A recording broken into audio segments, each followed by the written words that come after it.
অনুষ্ঠান বাড়ির মতন মুখরোচক স্বাদে টমেটোর চাটনি বানানোর জন্য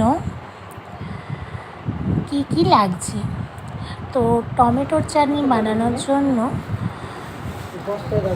পরিমাণ মতো টমেটো, কাজু, কিশমিশ ও আমসত্ত্ব। তোমরা চাইলে এখানে খেজুরও অ্যাড করতে পারো।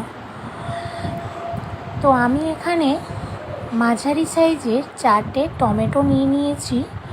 টমেটোগুলো কেটে নেওয়ার আগে ভালো করে ধুয়ে নিতে হবে।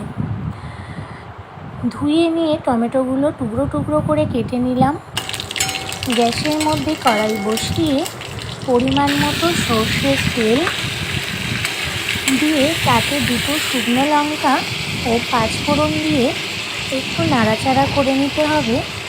যখন ফোড়নটা থেকে খুব সুন্দর একটা গন্ধ বেরাবে, তারপর কেটে রাখা টমেটোর টুকরোগুলো কড়ার মধ্যে দিয়ে বেশ কিছুক্ষণ নাড়াচাড়া করে স্বাদ মতো নুন ও হলুদ দিয়ে আবারও একটু নেড়ে চেড়ে 3 থেকে 4 মিনিটের মতো ঢেকে রেখে দিতে হবে, টমেটোগুলো যাতে ভালোভাবে সেদ্ধ হয়ে যায়।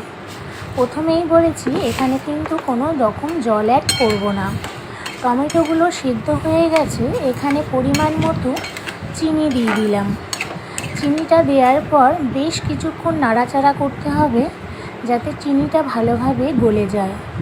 এরপরে আমি এখানে একটা পাতিলেবুর 4 টুকরো থেকে 1 টুকরো লেবুর রস এখানে কিন্তু আমি দিয়ে ভালো করে আবারও নেড়ে নিলাম। লেবুর রসটা দিলে চাটনি অনেক দিন বাড়িতে সংরক্ষণ করে রাখা যায়। তারপরে এখানে আমি কাজু, কিশমিশ ও আমসত্ত্ব দিয়ে আবারও ভালো করে নাড়াচাড়া করে নিলাম 5 থেকে 7 মিনিটের মতো। এবার দেখতে পাচ্ছ টমেটোর চাটনি কিন্তু আমার পুরোপুরি রেডি হয়ে গেল।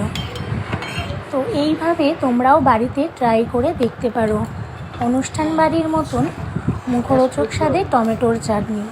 রেসিপিটা কেমন লাগলো অবশ্যই কমেন্ট করে জানাতে ভুলো না। তোমরাও বাড়িতে ট্রাই করে দেখতে পারো। আসবি তো ঠামাকে বলে দিয়েছি আমি কালকে। কেন যাবি না? বলে না, যাবো না।